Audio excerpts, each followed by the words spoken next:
Bapak Ibu yang berbahagia pada kesempatan kali ini, kita buka saja kegiatan pagi edisi yang ke-20 belasan mungkin ya.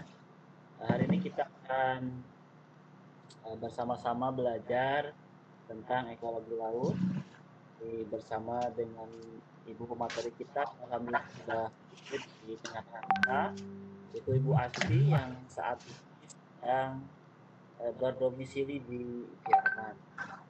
Ibu, saya hitung mundur ya. Yang 3, 2, 1. Ya. Oke, siap.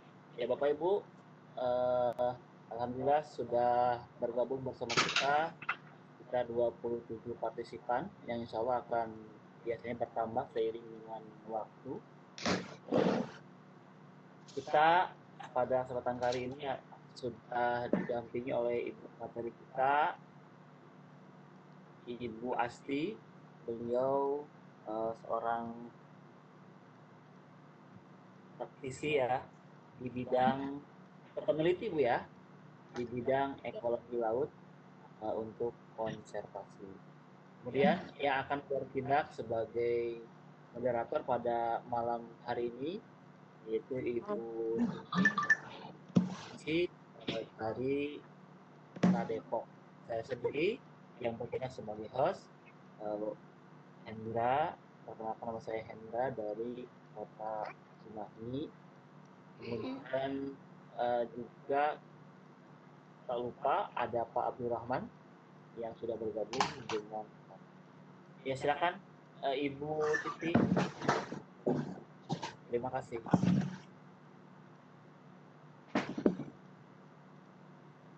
Terima kasih atas kesempatan yang telah diberikan. Halo, Assalamualaikum warahmatullahi wabarakatuh. Waalaikumsalam. Assalatu wassalamu asrofil anbiya'i wal mursalin wa ala alihi wa ashabihi ajma'in, amma ba'du. Marilah kita awali kegiatan MKMP Biologi Berbagi pada malam hari ini dengan ucapan syukur kehadirat Allah Subhanahu wa Ta'ala.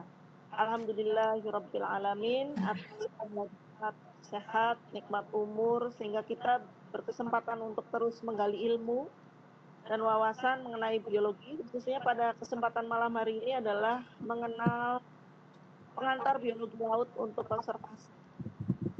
Baiklah, Bapak Ibu guru hebat di seluruh tanah air yang saya hormati dan saya banggakan, semoga kita semua selalu dirahmati Allah Subhanahu wa Ta'ala. Langsung saja kita masuk ke acara inti yang paling kita tunggu-tunggu, yaitu penyampaian makalah dari pemateri kita dengan tema pengantar biologi laut untuk konservasi. Saya Titi Hananingsih, guru biologi dari Madrasah Aliyah Al-Jihad Kota Depok, Jawa Barat, akan bertugas sebagai moderator pada acara kali ini, akan memandu jalannya diskusi setelah sesi pemaparan. Namun sebelumnya saya ingin menyapa para hadirin di sini ya, ada Pak Hendra, Ibu Asti, Pak Abdurrahman, serta Bu Neng yang selalu setia mendampingi acara biologi berbagi ini. Baik, saya perkenalkan Ibu Wasistini Baitoningsi PhD. Beliau adalah peneliti konservasi laut, spesialisasinya Marine Social Science ya. Berhubung sesi pembukaan telah dilakukan, dipersilahkan kepada Ibu Asti untuk memulai pemaparannya. Waktu dan tempat kami persilahkan. Silakan Ibu Asti. Ya, terima kasih Ibu Titi, profesional sekali. Ya, perkenalkan Bapak Ibu, nama saya Wasistini Baitoningsi, tapi cukup dipanggil Asti. Dan ya, saya akan membawakan presentasi berjudul Pengantar Ekologi Laut untuk Konservasi. Jadi ini sebelum mulai, kenapa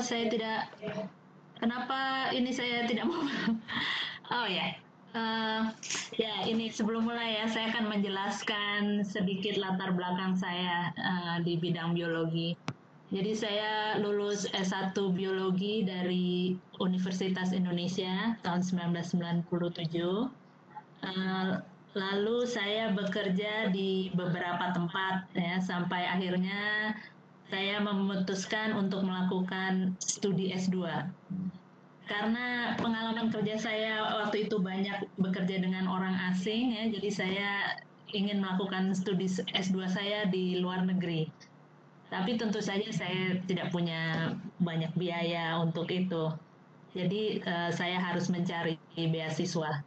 Dan singkat cerita, saya mendapatkan beasiswa dari pemerintah Jerman. Saya melakukan studi S2 saya di University of Bremen, ya, dan selesai tahun 2009. Setelah selesai, saya kembali ke Indonesia karena itu adalah persyaratan dari beasiswa saya, ya. Bila saya masih mau melanjutkan untuk studi S3, ya saya harus kembali dulu dan bekerja. Dan setelah 2 tahun saya boleh mendaftar lagi untuk mengajukan beasiswa untuk S3. Jadi kemudian pada tahun 2014 saya kembali ke Jerman untuk memulai studi S3 saya. Dan saya menyelesaikan studi S3 saya tahun 2016 di universitas yang sama, ya, di Bremen University, dengan juga pembimbing yang sama. Tetapi kali ini setelah selesai saya tidak kembali ke Indonesia, Bapak-bapak dan Ibu-ibu, karena saya bertemu jodoh di Jerman. Tetapi bukan dengan orang Jerman, ya, dengan orang Amerika. Jadi dan tidak hanya orang Amerika, tetapi tentara Amerika. Jadi ya, kami menikah, ya, saat itu di Jerman, dan tinggal di Jerman sampai masa tugas suami saya selesai. Lalu kami pindah ke Amerika karena suami saya ditugaskan di Amerika. Dan sekarang tahun 2020 ini kami kembali ke Jerman lagi karena suami saya pindah ke sini. Jadi setelah saya selesai S3, saya tidak kembali ke Indonesia atau bekerja kembali di bidang saya, belum, masih menikmati menjadi istri tentara. Ya begitu. Oke, berikutnya untuk pekerjaan, ya, ini saya awalnya bekerja di Yayasan Terumbu Karang Indonesia. Mungkin Bapak-bapak dan Ibu-ibu pernah mendengar Yayasan Terangi di Jakarta. Lalu saya pernah bekerja di WWF. Kebetulan saya bekerjanya di Bali. Dan juga saya bekerja di EcoSafe Consultants, itu juga di Bali. Dan kemudian saya bekerja di UNESCO, itu lembaga PBB yang bergerak di bidang pendidikan. Kalau bapak-bapak dan ibu-ibu tahu, itu kebetulan di UNESCO itu ada unit yang khusus untuk pulau-pulau kecil. Jadi saya bekerja di situ. Jadi ya seperti yang saya bilang tadi, ya, banyak pengalaman saya banyak berhubungan dengan orang asing, gitu ya, bekerja dengan orang asing, itu yang membuat saya akhirnya mau melanjutkan sekolah di luar negeri. Jadi setelah saya bekerja di UNESCO, saya melanjutkan S2, dan setelah kembali ke Indonesia, saya bekerja di sebuah organisasi konservasi bernama TNC, The Nature Conservancy, itu dari Amerika. Tetapi kalau nama Indonesianya adalah Yayasan Konservasi Alam Nusantara. Dan itu saya bekerja di Berau, di Kalimantan Timur. Apakah ada bapak-bapak atau ibu-ibu yang bekerja atau berasal dari Berau, dari Kalimantan Timur mungkin di sini? Tidak ada? Ya, baiklah. Ya, ya, dan setelah itu saya melanjutkan ke studi S3 saya. Dan ya setelah saya menikah, ya, saya dan suami saya ini kebetulan mempunyai minat yang sama, itu di bidang berlayar. Jadi lalu kami belajar berlayar bersama. Ini sama-sama belum bisa ini tadinya. Jadi sama-sama belajar berlayar, ya, bersekolah berlayar, lalu membeli kapal bekas ya dan memperbaiki dan tentunya juga berlayar ya. Nah, itu semua pengalaman kami itu ada di YouTube. Itu kami dokumentasikan di YouTube bernama Mari Berlayar. Ya, jadi Mari Berlayar di YouTube dan Instagram juga. Jadi kalau bapak-bapak dan ibu-ibu mau melihat, ya itu di channel bernama Mari Berlayar. Tetapi ya sejak pindah di Jerman, saya baru 3 bulan ini di Jerman. Ya kami belum melakukan kegiatan berlayar lagi, jadi ya untuk sementara belum ada video baru. Oke, jadi begitulah latar belakang saya. Ya, jadi saya memang selalu bergerak atau bekerja di organisasi yang bergerak di bidang konservasi laut. Oke, sekarang akan saya mulai saja ya tentang presentasi ini ya. Jadi, ya terima kasih. Ya, jadi ekosistem laut tropis. Jadi saya hanya akan berbicara tentang laut tropis saja.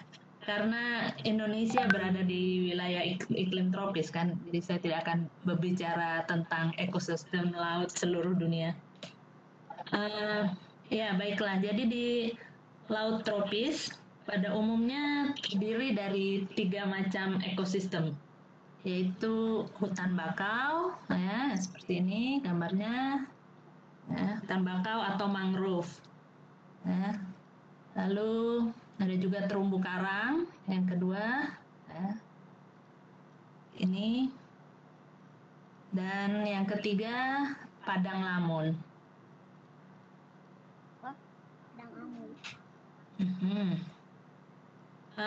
Tetapi ingat ya, tidak semua pesisir dan laut tropis itu selalu memiliki ketiga ekosistem tersebut. Semua itu tentunya tergantung dari kondisi geografis di tiap tempat ya. Jadi banyak faktor yang berperan. Jadi tidak pasti ketiga ekosistem itu selalu ada. Ada juga ekosistem lain ya, seperti muara, rawa, atau dan lain-lain ya. Ini contohnya ekosistem muara, dan ini contoh ekosistem rawa. Oke, baiklah. Dan berikutnya kita akan membahas satu persatu. Pertama adalah ekosistem hutan bakau atau mangrove. Jadi kenapa disebut mangrove itu? Karena banyak juga orang yang keberatan dengan istilah hutan bakau.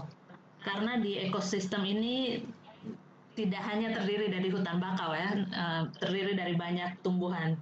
Walaupun bakau memang biasanya yang paling dominan. Jadi banyak orang yang lebih suka menggunakan istilah mangrove daripada hutan bakau. Tetapi ya sama saja. Oke. Yang dimaksud dengan ekosistem hutan bakau atau mangrove itu adalah kelompok tumbuhan di daerah pesisir yang hidupnya dipengaruhi oleh pasang surut air laut. Nah, yang harus diingat di sini ada letaknya di pesisir. Jadi tumbuh-tumbuhan ini tumbuhnya dari darat ke arah laut, ya. Dimana kalau ke arah laut itu terpapar oleh gelombang dan air laut, ya. Nah, bisa dilihat kembali. Bisa dilihat di gambarnya ini ya. Jadi ada mangrove dan ada yang tumbang, itu karena dia terpapar oleh gelombang dan angin laut. Dan karena dia dipengaruhi oleh pasang surut ya, jadi juga tergenang saat pasang dan kering saat surut. Salah. Dia tergenang saat pasang. Ya. Dan saat surut kering sekali, lihat sampai kelihatan semua akar-akarnya. Oke. Um, Oke. Jadi sehari-harinya ya ekosistem mangrove ini mengalami kondisi yang sangat kontras ya. Pada saat pasang dia benar-benar tergenang ya, sebatang-batangnya semua, dan saat surut semuanya terbuka, terpapar. Nah,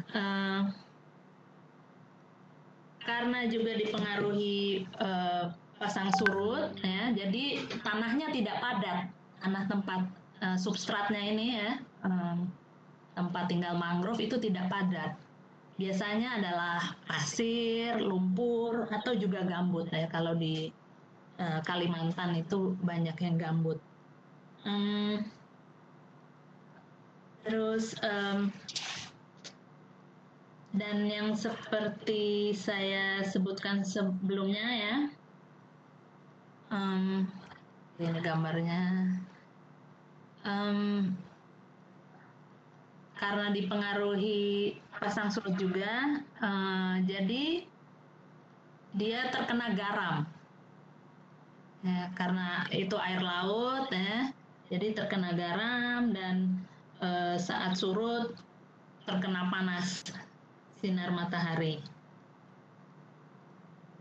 Lihat ini, bahkan kalau surut nih bisa se ekstrim ini, seperti tumbuhan di tempat yang sangat gersang. Oke, berikutnya jadi untuk hidup di keadaan yang seperti ini, jadi mangrove ini harus beradaptasi ya terhadap kondisi ekstrim tersebut yang disebabkan oleh pasang surut. Nah, pertama adaptasi yang dilakukan atau yang dimiliki adalah adaptasi pada akar. Ini ada beberapa macam akarnya ya. Contohnya akar tunjang. Dia gambarnya seperti ini. Jadi ini untuk memperkokoh cengkeramannya di substrat supaya tetap bertahan dari angin dan gelombang. Dan akar ini juga berfungsi untuk membantu pertukaran udara ya. Jadi saat surut akar ini bisa mengambil atau memfiksasi udara dari luar langsung. Oke, ya akar ini bentuknya seperti batang ini ya, mencuat ke arah substrat. Lalu berikutnya adalah akar nafas. Ini untuk membantu pertukaran udara juga, dan bentuknya ini ya sekarang yang ini bentuknya keluar dari tanah. Jadi kalau yang tadi itu dari seperti dilihat ya, balik lagi. Nah, yang ini dia keluar seperti mencuat ya dari batang-batangnya nih tanah keluar akarnya. Tapi kalau yang ini dia ini seperti dari salah. Maaf. Nah, ini seperti dari dalam tanah dia keluar. Ya, seperti dari dalam substrat dia keluar. Nah, ini juga untuk mencari udara atau menangkap udara segar.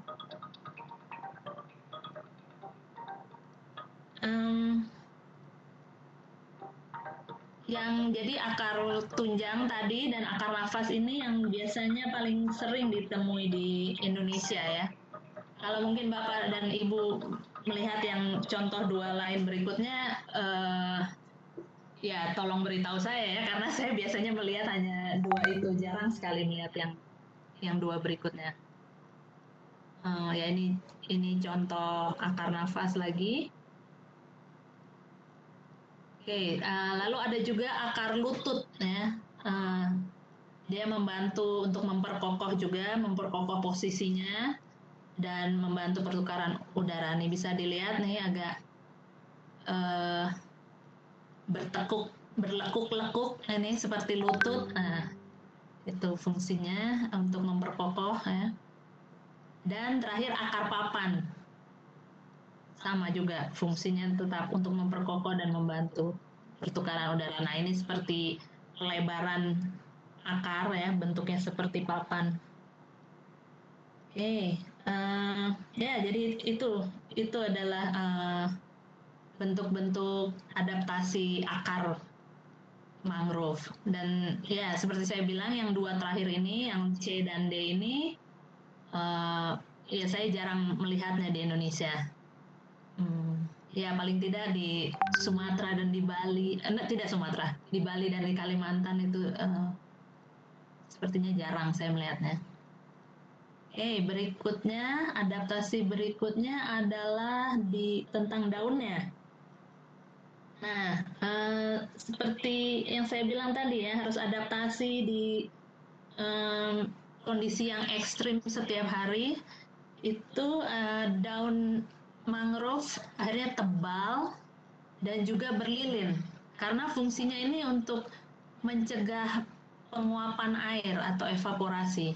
Jadi kalau dia tipis, ini kan gampang menguap ya, air gampang menguap. Jadi dia tebal untuk menyimpan air.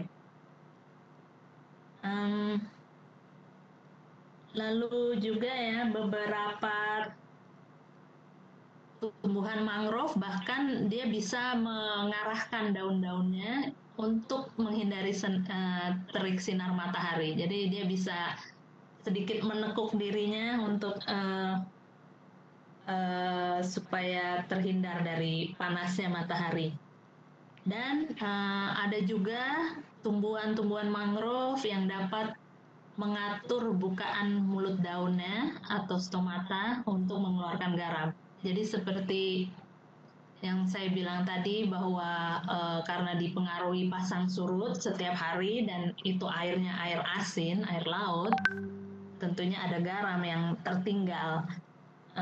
Dan ya untuk mengeluarkan garam-garam tersebut mereka mempunyai bukaan mulut daun yang mereka bisa atur sendiri untuk mengeluarkan kelebihan garam. Oke, baiklah. Dan sekarang saya akan membicarakan tentang fungsi ekologis mangrove. Karena mangrove ini berada di perbatasan antara laut dan darat, ya, jadi mangrove itu berfungsi meredam gelombang dan angin yang menuju daratan, ya. Termasuk juga tsunami. Tetapi harus diingat di sini ya, ini meredam, bukan mencegah. Ya, mencegah itu tidak ada yang bisa mencegah tsunami ya, hanya Tuhan yang bisa mencegah tsunami.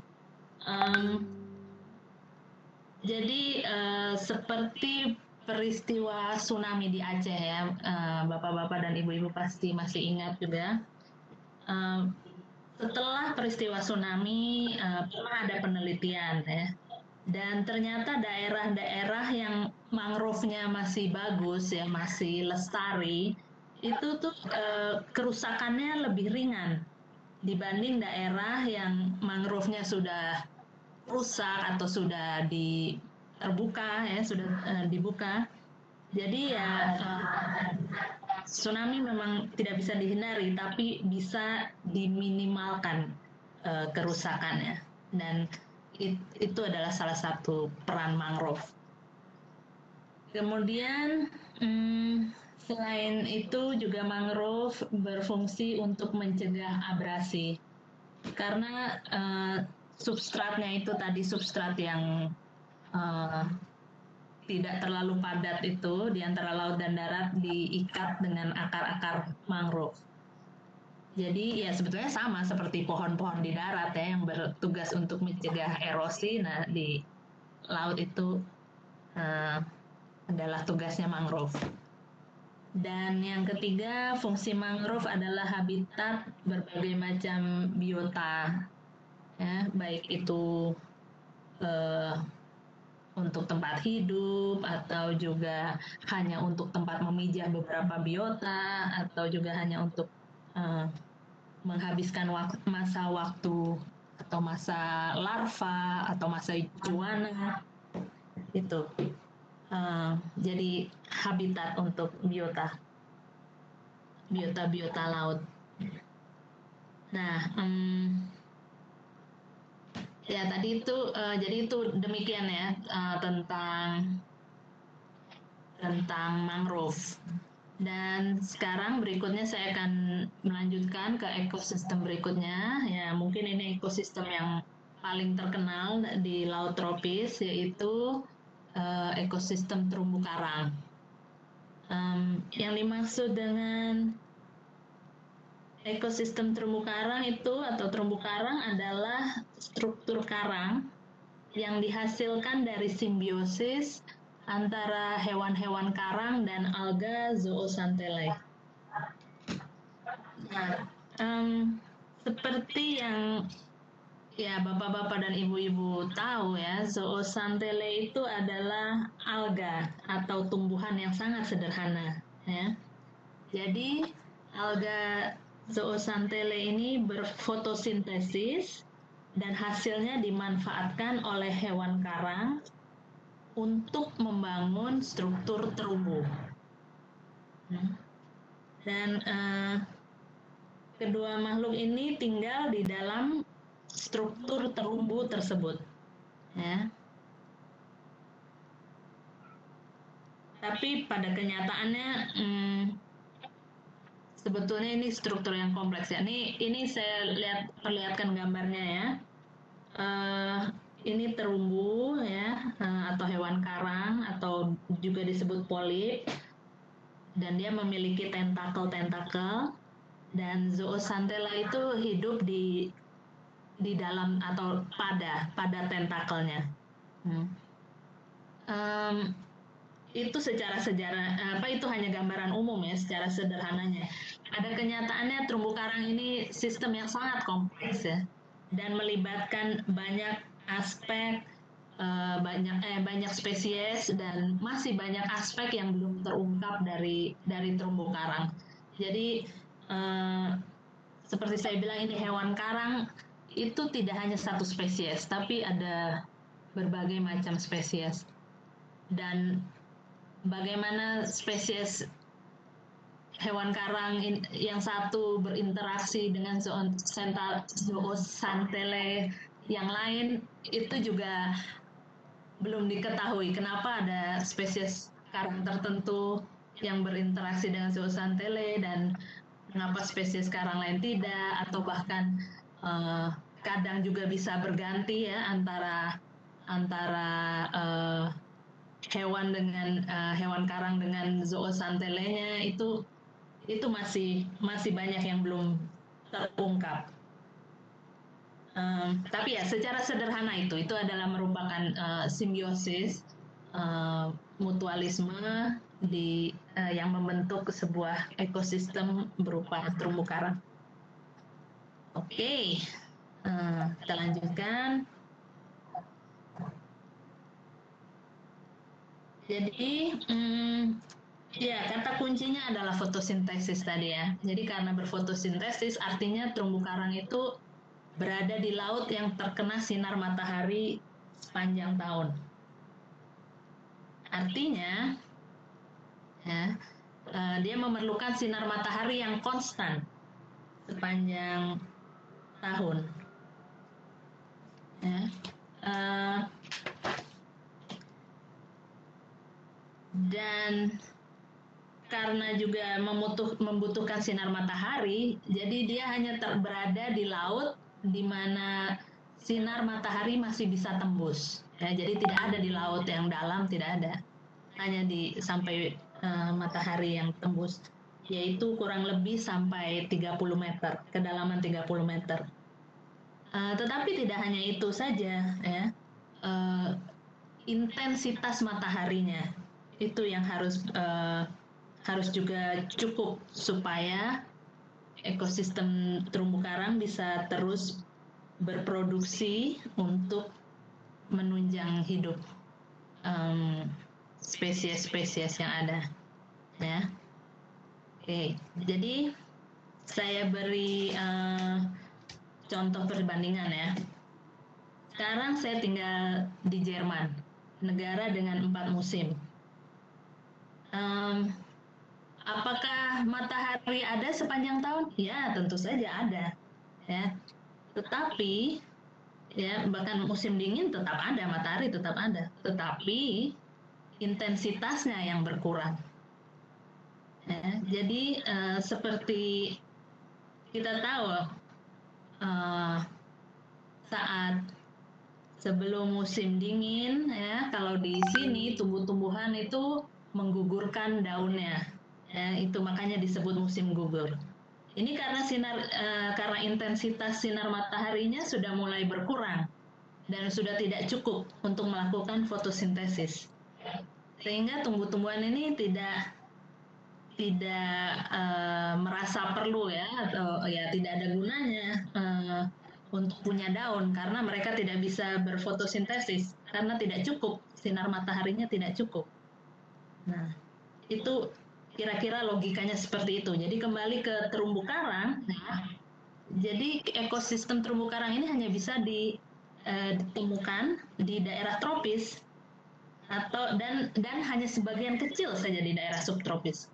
Karena mereka membutuhkan intensitas sinar matahari yang sama, yang konstan sepanjang tahun untuk bisa terus berfotosintesis.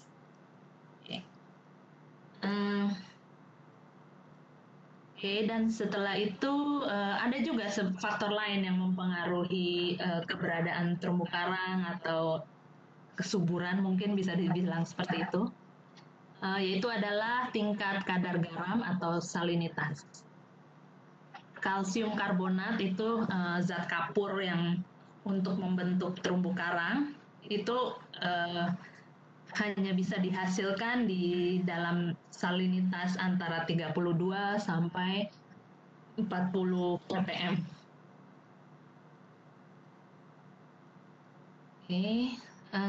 Dan sekarang berbicara tentang fungsi ekologisnya, ya sama juga ya, ini adalah tempat hidup mayoritas biota-biota laut. Bahkan mungkin memang dari ketiga ekosistem yang sudah saya sebutkan, dari antara mangrove, terumbu karang, dan padang lamun. Terumbu karang ini adalah tempat terbesar ya, tempat hidup biota laut yang paling besar, paling banyak. Jadi sering juga disebut sebagai pusat biodiversitas di laut. Dan juga sama seperti mangrove, terumbu karang ini bisa meredam gelombang yang menuju daratan ya, termasuk tsunami, dan juga bisa mencegah abrasi. Dan berikutnya kita akan membicarakan ekosistem yang ketiga, yaitu ekosistem padang lamun.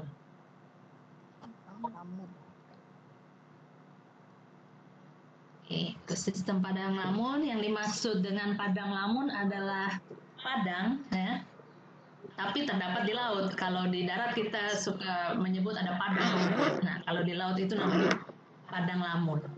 Dan padang lamun ini dibentuk oleh tumbuhan sejati Angiospermae atau tumbuhan yang berbunga ya. Jadi, dan ini juga ya kata kuncinya tumbuhan sejati atau tumbuhan berbunga, berarti mereka melakukan fotosintesis juga. Jadi sama seperti terumbu karang tadi ya, membutuhkan sinar matahari yang konstan sepanjang tahun. Jadi bisa diduga juga ini hanya di laut tropis dan mungkin hanya sebagian kecil di daerah subtropis. Tetapi dalam hal ini ya, mereka berbeda dengan dengan hutan mangrove yang berada di antara perbatasan darat dan laut yang selalu terpapar sinar matahari. Padang lamun ini selalu terbenam di bawah air laut. Jadi dia hanya berada di perairan yang dangkal. Jadi karena dia harus selalu terbenam air laut, dan membutuhkan fotosintesis. Ingat ya, sinar matahari itu jarak tembusnya juga tidak terlalu dalam. Jadi padang lamun ini hanya ada di daerah yang dangkal, yaitu di kedalaman 2 sampai 3 meter.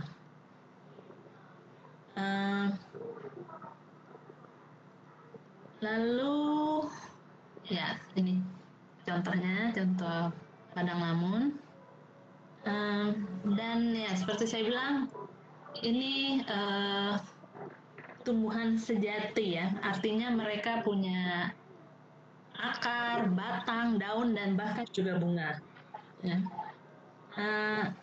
Akarnya sama juga seperti tumbuhan lain ya, yaitu berada di dalam tanah atau di dalam substrat.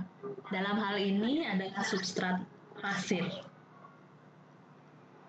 Dan karena mereka berada di perairan yang dangkal, jadi batangnya tidak bisa tinggi. Bahkan batangnya itu memang hanya merambat di dalam substrat pasir. Jadi tidak punya batang yang menjulang. Jadi biasanya yang kelihatan itu hanya daun-daunnya saja.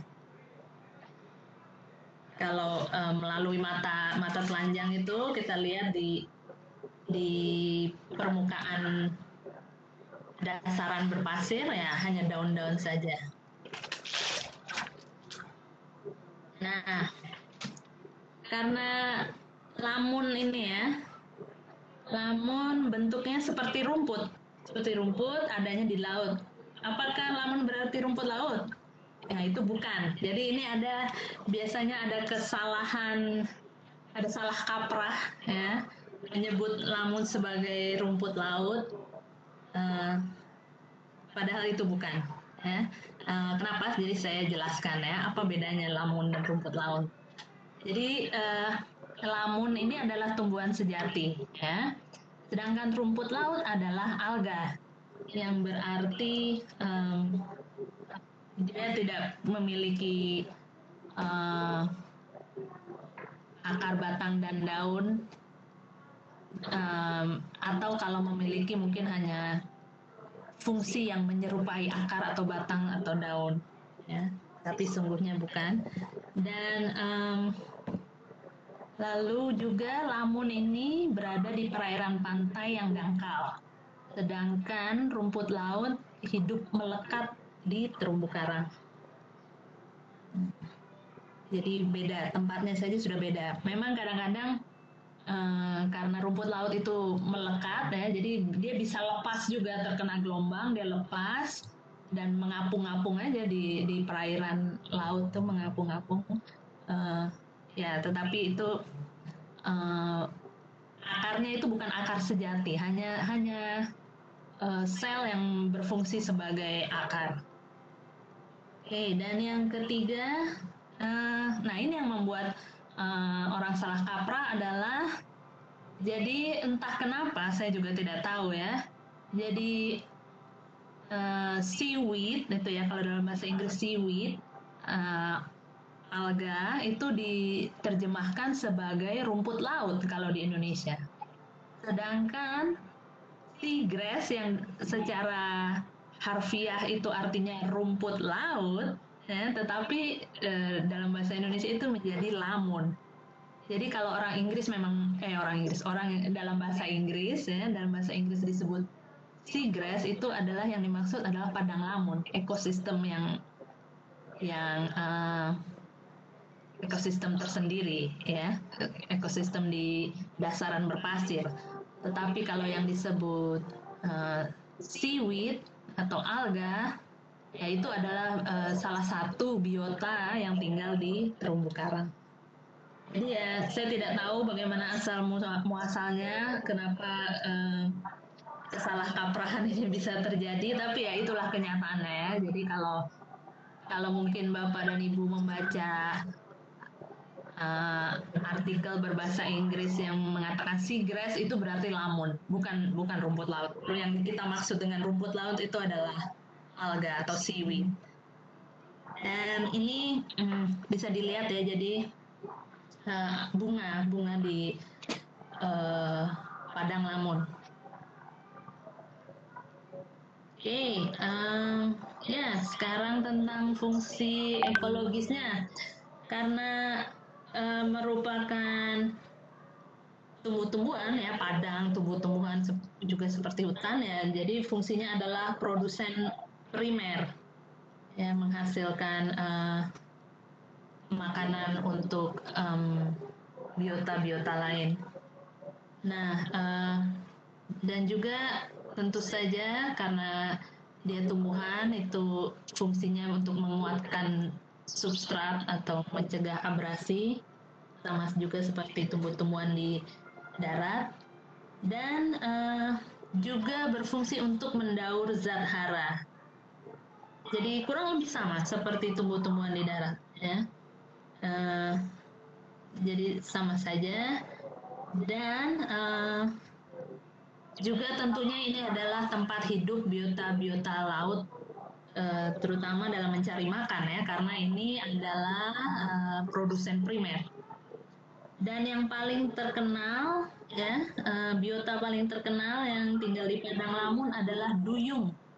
Ya. Duyung ini sering juga disebut sebagai sapi laut. Jadi kalau kita berpikir ya seperti di darat sapi memakan rumput, nah kalau di laut ini duyung memakan lamun, sama.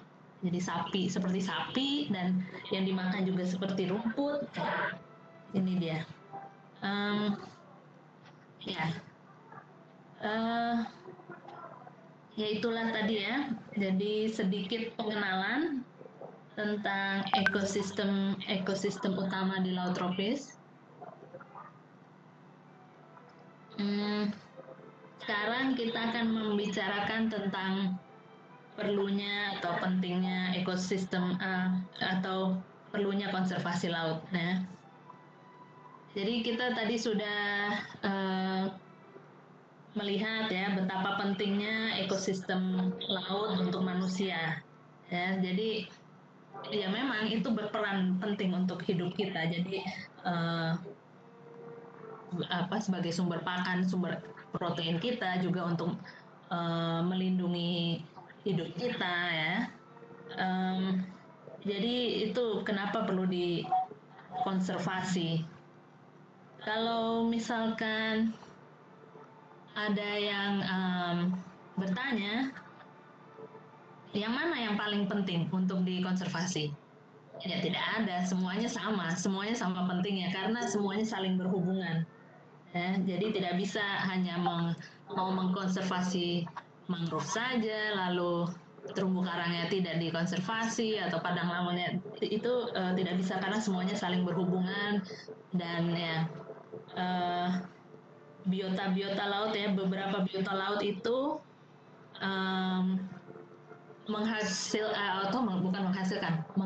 menghabiskan waktu berbeda, fase hidup berbeda di ekosistem yang berbeda. Jadi mungkin hidup dewasa di terumbu karang, tetapi saat mau bertelur ya, memijah, dia pergi ke mangrove, memijah, ya nanti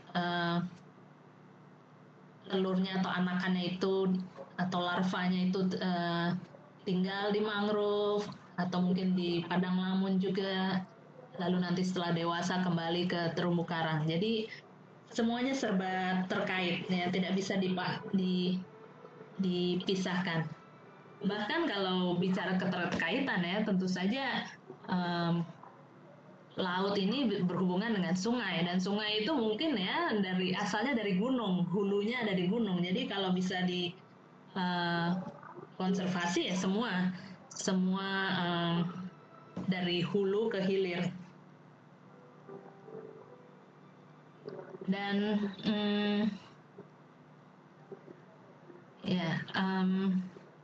dan biasanya kalau orang sudah mulai diberitahu atau bahwa semua itu perlu dikonservasi, lalu mereka berpikir kalau semua dikonservasi, lalu kita kebagian apa? Manusia kebagian apa kalau semuanya dilindungi? Jadi manusia tidak makan dong ya, tidak bisa mendapatkan apa-apa, memanfaatkan apa-apa. Nah, itu jelas konsep yang salah ya. Karena sesungguhnya ciri utama konservasi itu adalah adanya zonasi. Ya.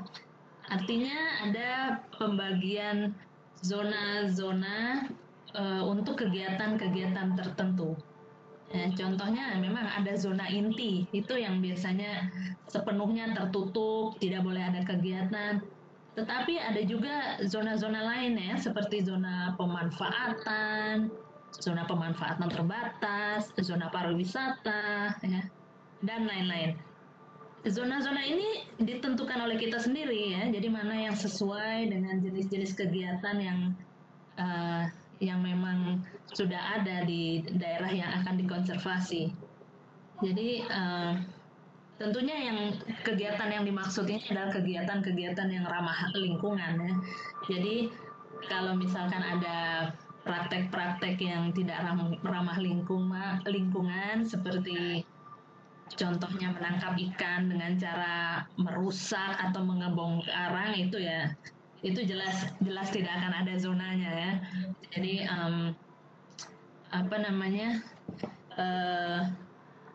zona-zona itu ya zona-zona yang bisa menunjang pelestarian lingkungan. Oke. Nah, ini ada peta di sini ya. Ini contohnya. Ini adalah Taman Nasional Laut Sau di Nusa Tenggara Timur. Ya, jadi bisa dilihat ini yang merah itu ya itu zona inti.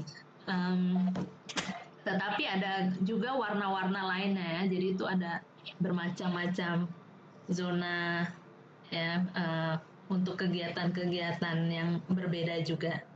Jadi ya tidak benar kalau semuanya dilarang, itu tidak benar. Jadi kalau dilihat lagi ya di peta ini yang merah atau zona inti ya yang benar-benar tertutup itu hanya sedikit saja kan dibanding yang lain-lain. Yang lain-lain masih ada ya masih zona-zona yang lain masih lebih besar ya, zona untuk dimanfaatkan oleh manusia. Dan ya jadi ya tidak berarti konservasi itu adalah melarang total atau menutup total, itu tidak benar. Yang benar adalah pengaturan zona. Dan seperti saya bilang, tentunya harus berupa kegiatan-kegiatan yang ramah lingkungan. Oke, lalu pertanyaan berikutnya, bagaimana sih cara menentukan zonasi? Ya, pertama-tama tentunya kita harus mengumpulkan data-data biologi dan ekologi. Ya. Data-data ini berupa data-data yang kita ambil melalui citra satelit, lalu juga kita verifikasi di lapangan. Nah, lalu dari data-data itu, ya, lalu kita pilih tempat-tempat yang merepresentasikan atau mewakili ekosistem yang ada. Jadi contohnya ya, bila ada mangrove, terumbu karang, padang lamun, maka ketiga ekosistem ini harus punya perwakilan. Harus ada perwakilan. Jadi seperti yang saya bilang tadi ya, tidak bisa hanya mangrove-nya saja, lalu terumbu karangnya tidak, itu tidak bisa. Jadi setiap ekosistem harus ada perwakilannya. Nah, tapi satu perwakilan itu tidak cukup. Ya, harus ada replikasinya atau pengulangannya. Ya, jadi misalkan ada koloni mangrove di utara dan timur. Ya. Nah, di tiap tempat ini harus ada perwakilannya. Ya, tidak bisa hanya yang di utara saja yang dilindungi, lalu yang di selatan atau di timur tidak. Itu tidak bisa begitu, karena tujuannya apa ya? Jadi seperti kita ketahui, fungsi mangrove itu untuk meredam angin dan gelombang. Nah, jadi kalau misalkan ada angin atau gelombang yang besar yang merusak mangrove di utara, nah yang di timur ini masih ada, jadi sebagai cadangan. Itu kenapa harus ada replikasi atau ada pengulangan itu, jadi untuk cadangan bila ada bencana-bencana alam seperti itu. Ya demikian juga ya sebaliknya ya, kalau mungkin ada bencana alamnya di yang bagian timur, yang bagian utara masih ada. Dan terakhir, prinsip terakhir dalam menentukan zonasi itu harus ada konektivitas atau hubungan ya, atau saling berhubungan. Jadi ya seperti itu, karena sudah saya berikan contoh tadi, ada hewan-hewan atau ya biota-biota yang dia menghabiskan masa larvanya di ekosistem A, lalu dewasanya di ekosistem B, nanti mungkin membijahnya di ekosistem C. Ini karena saling berhubungan itu, jadi harus zona-zona tersebut harus mempunyai konektivitas. Jadi itu harus melihat juga pola arus ya, dan pola arus, pola angin, banyak faktor. Memang tidak mudah, cukup kompleks juga. Jadi kecenderungannya memang ya, yang penting banyak bagian yang dikonservasi. Kita hanya bisa memilih banyak spot ya, banyak lokal untuk dikonservasi, karena ya namanya alam ini kan kompleks sekali. Kita tidak benar-benar tahu apakah si spesies A ini benar-benar memijah di sana lalu semuanya akan menghabiskan waktu di sini. Itu kan tidak tahu, banyak faktor. Jadi ya semakin banyak replikasi itu semakin baik. Oke. Ya setelah kita sudah menentukan daerahnya ya, mana yang mau dikonservasi, juga zonanya, zona apa saja. Lalu hasil ini kita diskusikan kepada masyarakat atau konsultasi publik. Nah, di sini kita mengajukan usul ya, dan juga untuk melibatkan masyarakat dalam konservasi tersebut ya. Jadi dengan konsultasi publik ini kita bisa meredam atau mengurangi konflik yang ada, dan juga ya melibatkan mereka. Itu harapannya ya. Tetapi pada pelaksanaannya ya tentunya tidak mudah juga, karena tidak semua orang itu bisa langsung mengerti tentang konsekuensi yang ada dari konservasi atau ya zona-zona yang ada. Jadi saya ambil contoh, misalkan sebelumnya seorang nelayan itu bisa bebas ya pergi kemana-mana, atau orang yang tinggal di daerah pesisir itu dia bisa pergi kemana saja untuk mencari ikan, atau mungkin mengambil kayu-kayu di mangrove. Nah, karena ada zona-zona, ada pengaturan-pengaturan, jadi ada yang dibatasi. Dan kadang ini yang tidak bisa langsung dimengerti oleh masyarakat ya. Ya penelitian S3 saya ini ya tentang hal ini ya, tentang partisipasi masyarakat dalam konservasi laut. Jadi yang saya temukan adalah walaupun niat pemerintah baik ya untuk melibatkan masyarakat dalam konservasi dan lain-lain, tetapi kenyataannya itu undang-undang dan peraturan yang ada ini belum cukup untuk membuat masyarakat bisa benar-benar terlibat gitu. Jadi masih banyak peraturan yang tidak nyambung. Jadi masyarakat mau diajak tetapi ada peraturan lain yang menghambat. Ya itu seperti itu. tetapi ya walaupun masih seperti itu keadaannya ya, masih tumpang tindih peraturan, masih uh, kurang nyambung. Nah, tapi bukan berarti masyarakat tidak bisa terlibat. Ya. Beberapa kasus ya menunjukkan bahwa konservasi itu memberikan manfaat ekonomi buat masyarakat. Karena saya terakhir bekerja di Berau ya di Kalimantan Timur, jadi ini saya akan beri contoh-contoh yang ada di Berau. Yang pertama adalah organisasi yang bernama Jala, itu di Kampung Tanjung Batu ya, di Kabupaten Berau. Jadi mereka ini adalah sekelompok nelayan yang peduli lingkungan. Ya. Awalnya nih mereka resah dengan adanya praktek pengambilan ikan yang menggunakan bom di kampungnya atau di daerah kampungnya itu. Dan ya awalnya tuh mereka selalu komplain ya, nelayan-nelayan ini selalu komplain ke dinas perikanan dan polisi gitu. Tetapi tetapi kita tahulah kadang mereka dapat jawaban-jawaban yang kurang menyenangkan dari dinas perikanan dan polisi karena bilang ya kami tidak bisa melakukan patroli karena kurang dana atau tidak ada dana, atau misalkan kalau ada pelaku pengeboman ya atau nelayan yang mengambil ikan dengan bom itu tidak bisa ditangkap karena kurang bukti gitu. Pokoknya biasa alasan-alasan klasik seperti itu.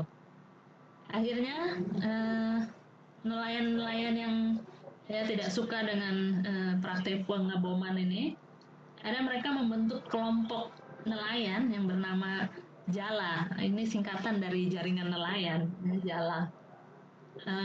Dan mereka ini lalu mengumpulkan iuran dan meminta polisi dan dinas perikanan untuk patroli. Jadi ini nggak ada alasan buat mereka untuk bilang nggak punya dana untuk patroli di laut tuh, nggak ada alasan lagi.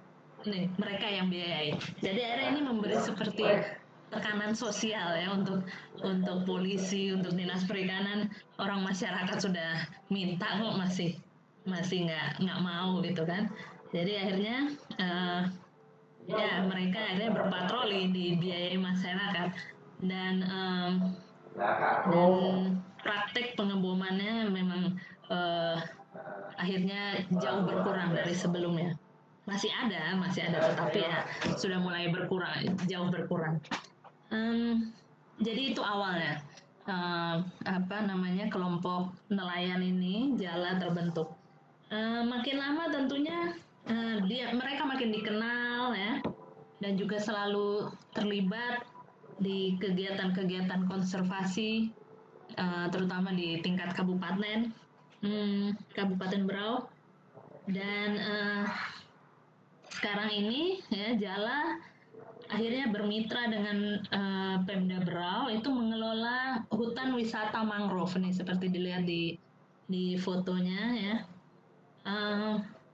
Jadi kalau seperti ada tempat wisata seperti ini ya, tentunya perekonomian lokal ini jadi terbantu kan. Karena kan pengunjung yang datang ya selain mengunjungi hutan mangrove-nya ya untuk melihat mangrove, itu juga pasti kan ingin melihat daerah sekitarnya ya, ada apa sih selain mangrove gitu. Nah ini kan kesempatan buat masyarakat ya membuat usaha-usaha seperti mungkin warung, restoran, penginapan ya, atau menjual cenderamata gitu kan. Jadi ini bisa membantu perekonomian lokal. Okay.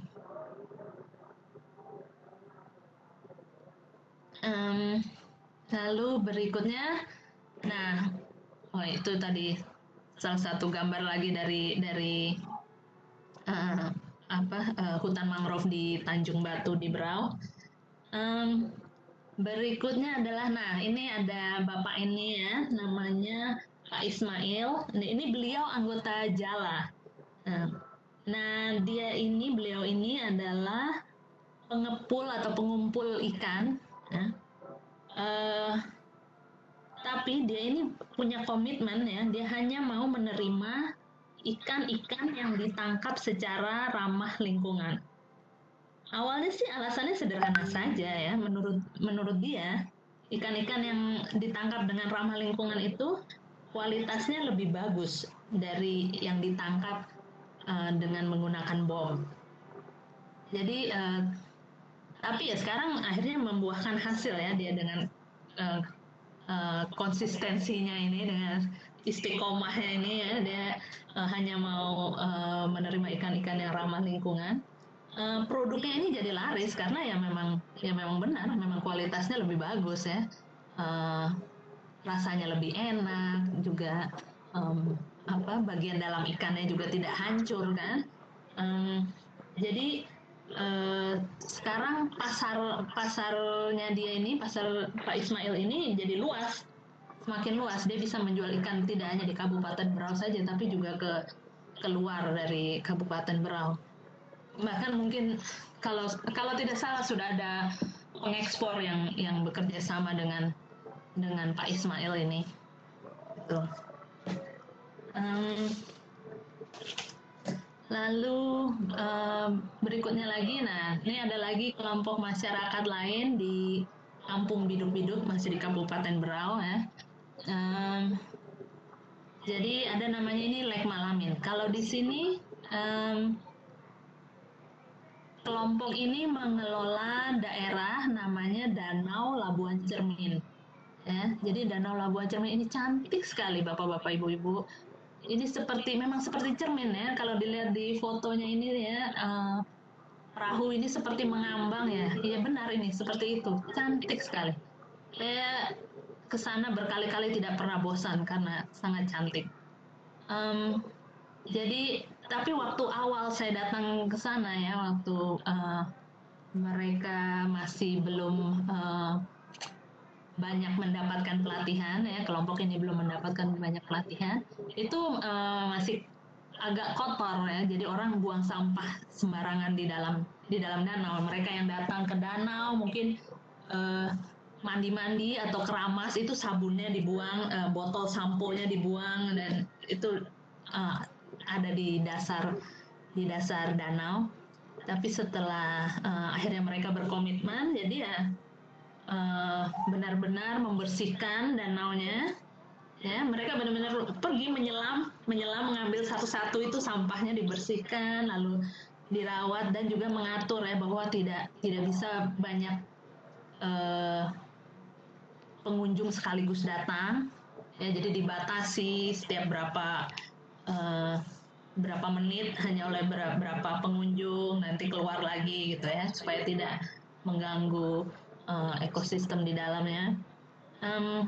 Ya itu juga sama ya, ini akhirnya membantu perekonomian masyarakat sekitar.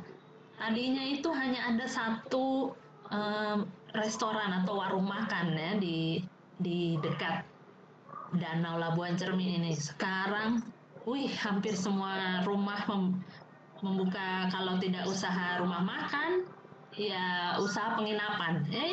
Ini saja masyarakat gitu membuat 1 atau 2 kamar di rumahnya untuk tempat untuk penginapan gitu.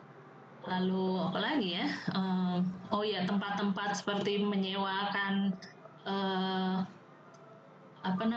pelampung untuk berenang, lalu masker dan snorkel ya, untuk snorkeling itu ya semakin ramai. Jadi itu lebih luas lagi manfaat ekonominya untuk masyarakat. Kalau mungkin orang menjadi nelayan ya, dia memancing ya, lalu ikannya dijual, itu mungkin ya hanya untuk dia saja, dia dan keluarganya saja. Tetapi ternyata dengan mengkonservasi wilayah ini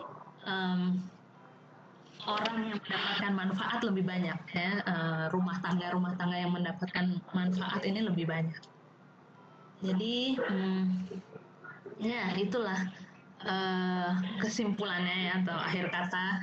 Jadi memang ekosistem laut ini penting bagi keberlangsungan hidup manusia, bagi keberlangsungan hidup kita semua.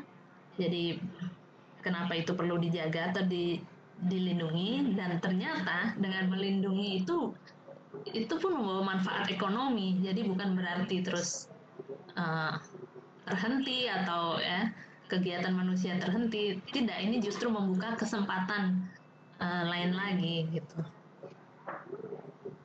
Dan ya ini salah satu contohnya kegiatan pelatihan snorkeling untuk anak-anak di Berau. Dan itu saja dari saya kali ini, dan bila ada pertanyaan silakan, dan terima kasih sudah mendengarkan presentasi saya. Terima kasih.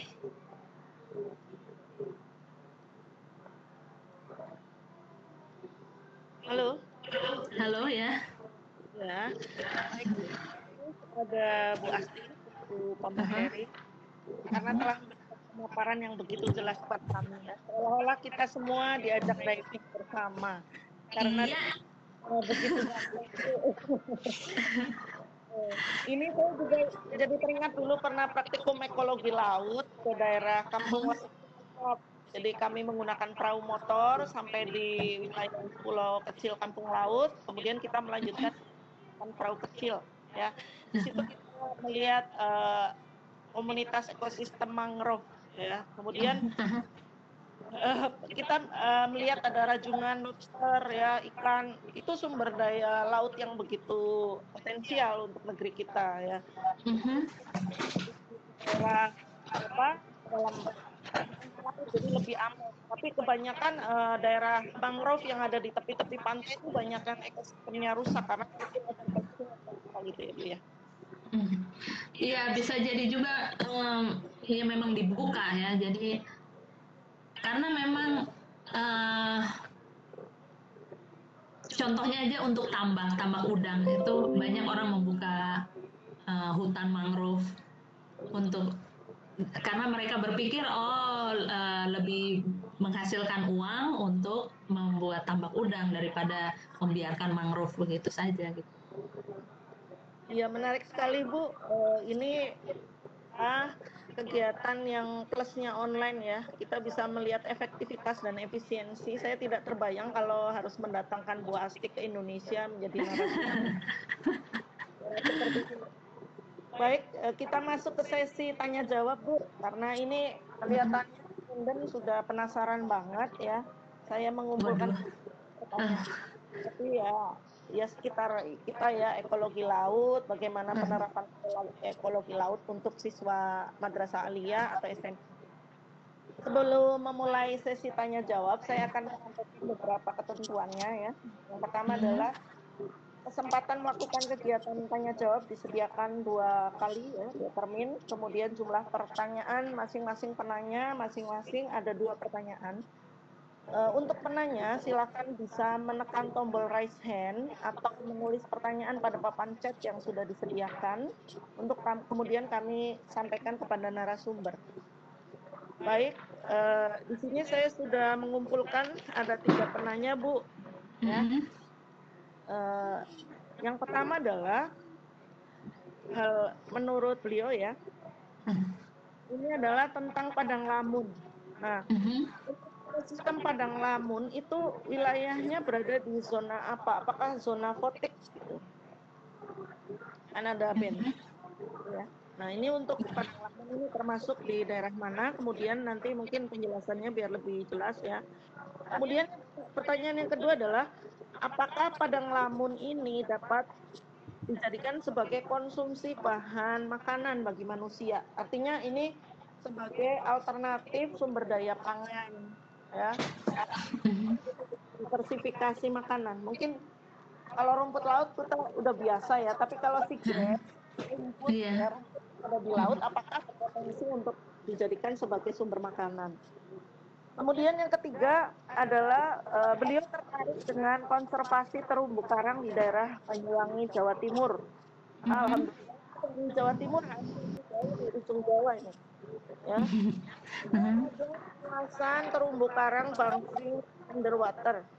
Beliau ingin mengajak siswanya untuk konservasi terumbu karang di daerah tersebut. Kira-kira hal-hal apa saja yang bisa dilakukan siswa ketika melakukan praktikum berkaitan dengan ekologi laut? Mungkin itu dulu yang bisa disampaikan di termin kedua. Nanti kita tunggu penanya-penanya berikutnya. Dipersilakan. Oke. Ya, untuk Padang Lamun di zona apa? Terus terang saya agak lupa ya, zona-zona fotik dan afotik ya. Ya, fotik itu berarti yang ini ya, yang masih ada sinar matahari kan? Jadi ya itu saja prinsipnya. Saya sendiri kurang ingat tentang zona-zona itu. Tetapi prinsipnya memang karena Padang Lamun ini tumbuhan, dia butuh sinar matahari ya, dia berproduksi. Jadi dia hanya di perairan yang dangkal ya, yang sinar matahari ada terus-terusan. Dan memang kalau untuk Padang Lamun itu hanya kedalaman 2-3 meter, itu rata-rata ya, 2-3 meter, tidak terlalu dalam. Biasanya kita bisa berjalan di zona, di ekosistem Padang Lamun karena sangat dangkal itu. Kalau untuk konsumsi manusia, wah ya, saya belum pernah mendengar, sama sekali belum pernah mendengar.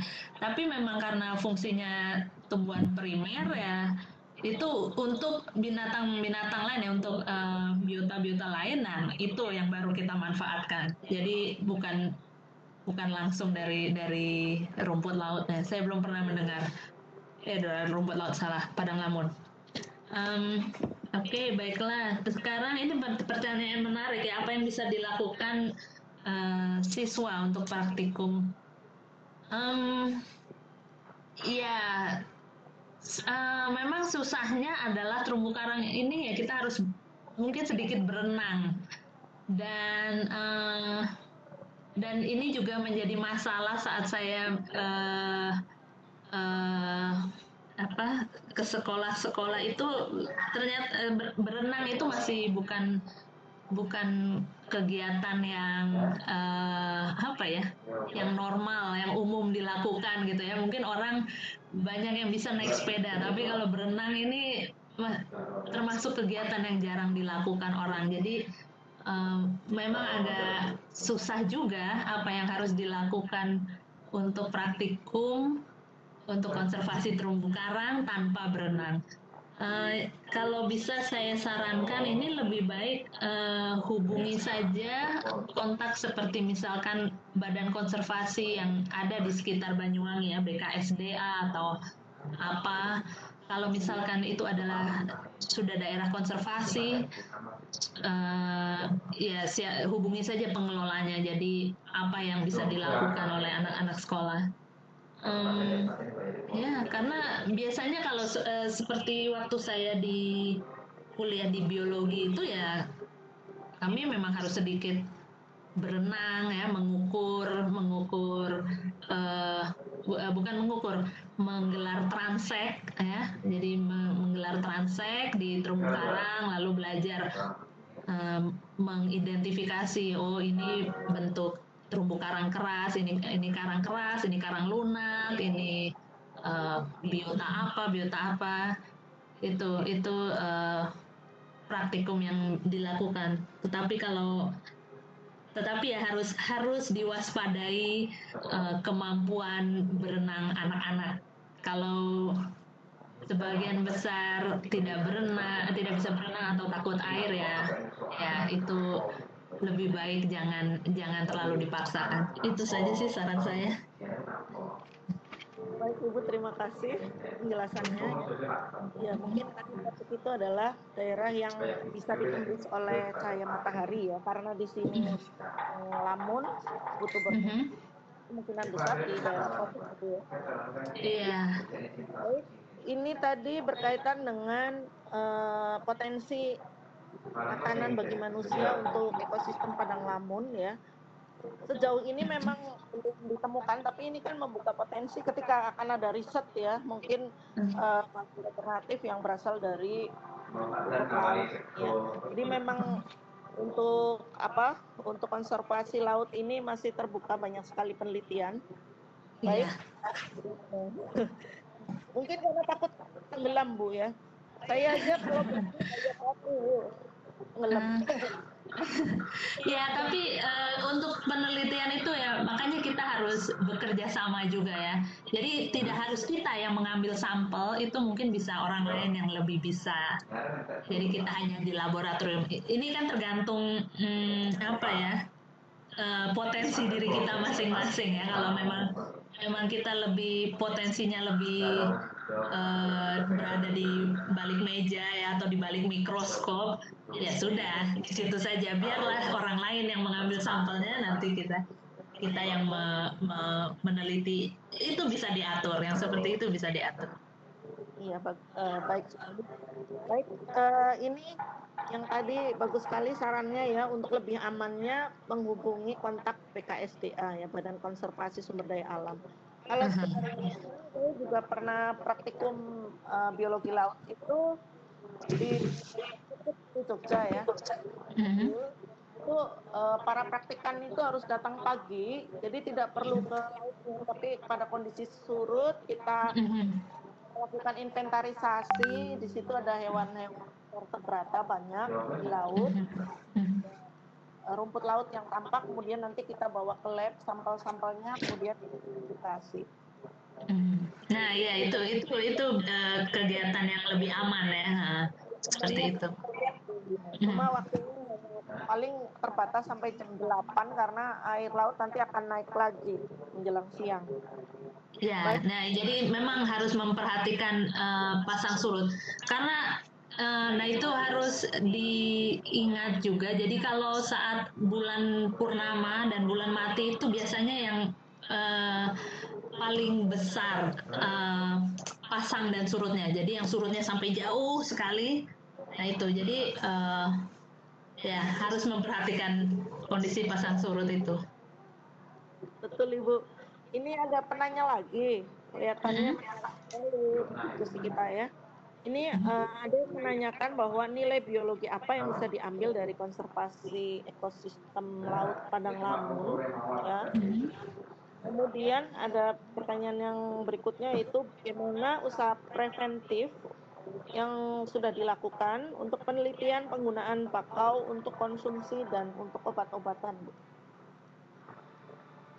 Preventif maksudnya kegiatan preventif untuk meneliti atau? Oh, kalau preventif itu adalah usaha preventif mitigasi padang lamun serta terumbu karang di daerah sampah terhadap sampah di laut, maaf. Oh, sampah. Iya, ya. Bagaimana usaha preventif dan mitigasi padang lamun serta terumbu karang terhadap sampah di laut.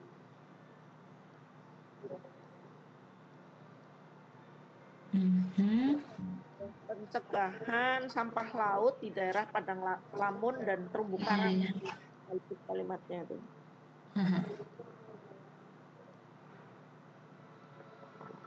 Sampah, pencegahan pembuangan sampah di daerah padang lamun dan terumbu karang.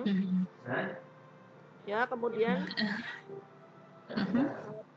ingin lebih jauh mengetahui tentang penelitian yang berkaitan dengan penggunaan bakau untuk konsumsi dan untuk obat-obatan. Mungkin potensi dari ya. Udah 3 dulu. Iya.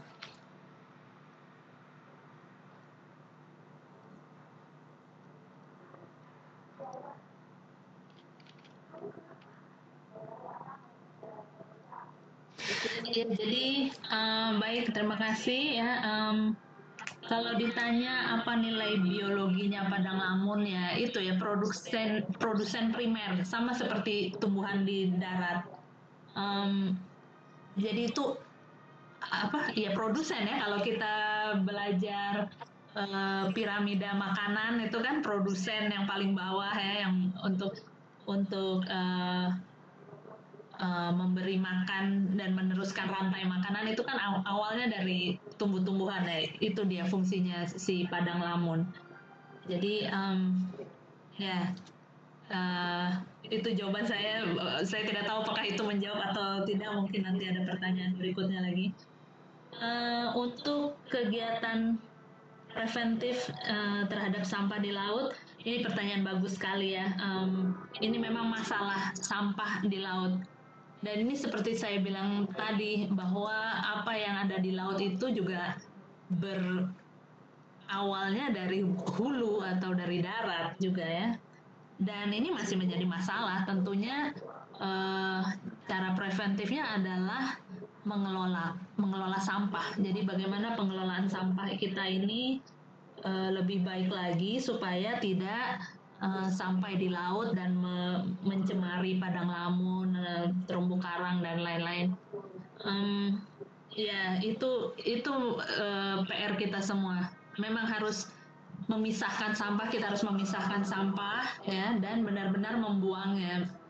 Jadi tidak hanya sekedar sudah sampah ini tidak terlihat di depan mata kita saja, tapi benar-benar bahwa sampah itu kita taruh di tong sampah yang benar, dan tong sampah itu memang benar dibawa oleh petugas sampah ya, yang pembersih sampah, dan diolah oleh pemerintah kota. Saya sendiri juga tidak terlalu tahu banyak tentang pengolahan sampah di Indonesia ya. Tetapi yang bisa kita lakukan ya hanya itu, benar-benar memilah sampah dan memastikan bahwa kita membuang sampah benar dan itu benar-benar sampai ke tempat pembuangan akhir. Ya saya juga tidak punya jawaban yang mungkin lebih kuat dari itu. Ini masalah di mana-mana semuanya, di sampah yang sampai di laut. Lalu pertanyaan berikutnya tentang pemanfaatan bakau untuk konsumsi dan obat-obatan. Obat-obatan saya belum pernah dengar, tetapi kalau konsumsi jadi sudah banyak juga ya. Kelompok ibu-ibu di daerah pesisir, mereka mengambil buah-buahan bakau tertentu, saya juga tidak ingat, dan mereka membuat selai, membuat selai jadi untuk makanan. Saya tidak tahu, ada mungkin dodol juga pernah dari buah-buahan di mangrove itu. Ya jadi untuk makanan konsumsi sudah ada. Tapi kalau obat-obatan saya belum pernah dengar. Mungkin obat-obat tradisional ada yang menggunakan dari mangrove, tapi saya tidak bisa ingat. Saya rasanya belum pernah dengar. Ya itu saja. Baik Ibu, terima Bu kasih. Titi, halo. Ya. Silakan Bapak. Ini ada yang message Bu, Pak Muhammad Said. Ya silakan Muhammad Said, kalau mau bertanya, saya sudah bukakan. Ya, oh ya, Assalamualaikum warahmatullahi wabarakatuh. Waalaikumsalam warahmatullahi wabarakatuh. Oh ya, saya Muhammad Said dari SMP Negeri 20 Makassar, Bu. Oh. Halo? Iya Pak, silakan Pak. Iya. Jadi terima kasih atas pencerahannya tadi tentang ekosistem. Saya juga biasa, yang saya garis bawah di sini adalah buah mangrove. Setelah saya teliti, ternyata buah mangrove itu seperti lembing, dan apabila jatuh maka langsung tertancap pada lumpur dan langsung tumbuh dan berkembang biak. Apakah betul bahwa cara perkembangbiakan buah mangrove ini dengan buah begitu tertancap langsung tumbuh? Itu yang pertama. Ya, yang kedua Bu, untuk menghindari terjadinya abrasi, maka sebaiknya semua warga yang tinggal di pesisir harus menanam dan melestarikan mangrove. Nah, yang menjadi permasalahan di sini, siapakah yang bertugas mensosialisasikan program seperti itu, Bu? Terima kasih. Assalamualaikum warahmatullahi wabarakatuh. Waalaikumsalam warahmatullahi wabarakatuh. Wah, bagus sekali Pak pertanyaannya.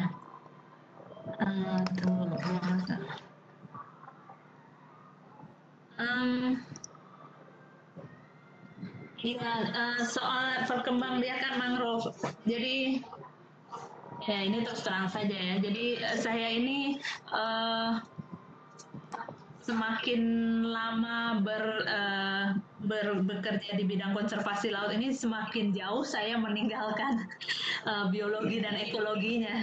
Saya justru semakin banyak berkecimpung di dunia sosial dan politiknya. Jadi tetapi memang jadi tidak semua mangrove yang seperti itu, yang buahnya langsung menancap bisa bertumbuh lagi ya, itu tidak semua mangrove, tapi memang ada. Jadi kalau memang Bapak mungkin sudah bereksperimen sendiri, menanam sendiri, itu bagus sekali. Tapi ya saya rasa tidak untuk semua tumbuhan mangrove ya. Lalu untuk yang melestarikan mangrove ya, untuk masyarakat, saya rasa ini adalah ya ini termasuk juga yang saya bilang masih banyak peraturan yang tidak nyambung atau tumpang tindih di Indonesia. Ini adalah terutama untuk mangrove, karena baik Dinas Kehutanan dan Dinas Kelautan ini merasa itu wilayah kerja saya. Jadi jadi ya kedua dinas ini yang biasanya punya program ya, punya kegiatan yang berhubungan dengan mangrove. Jadi mungkin kalau Bapak mau bertanya ya ke kedua dinas tersebut ya, biasanya kehutanan atau kelautan. Tetapi juga jangan heran kalau keduanya bilang itu bukan tanggung jawab saya. Itu jangan heran juga Pak, karena letaknya yang di pesisir ini kadang suka tidak jelas ya, apakah ini masuk darat atau masuk laut itu. Jadi itu coba. Bagaimana Pak? Ada pertanyaan lagi? Iya, terima kasih. Iya, sama-sama Pak. Iya, terima kasih Pak Said ya. Dari Makassar ya, daerahnya kan daerah dekat laut Pak ya? Ya, banyak juga mangrove di sini. Dekat laut. Iya. Ya, makasih Bapak. Ya Bu Titi, kita lanjutkan ini dengan Bapak Nugrahaso. Ya Pak Nugrahaso atau Ibu ya? Ya silakan Bapak atau Ibu Nugrahaso.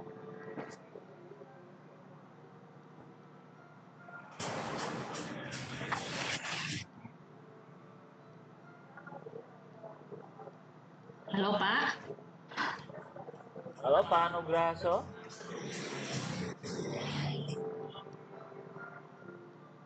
Ya tampaknya suaranya belum belum jelas. Ya kita coba lanjutkan Pak Nugrahaso ya. Saya tutup dulu. Sekarang Bapak Sukri. Ya silakan Pak Sukri yang sudah raise hand. Oke, assalamualaikum warahmatullahi wabarakatuh. Waalaikumsalam warahmatullahi wabarakatuh.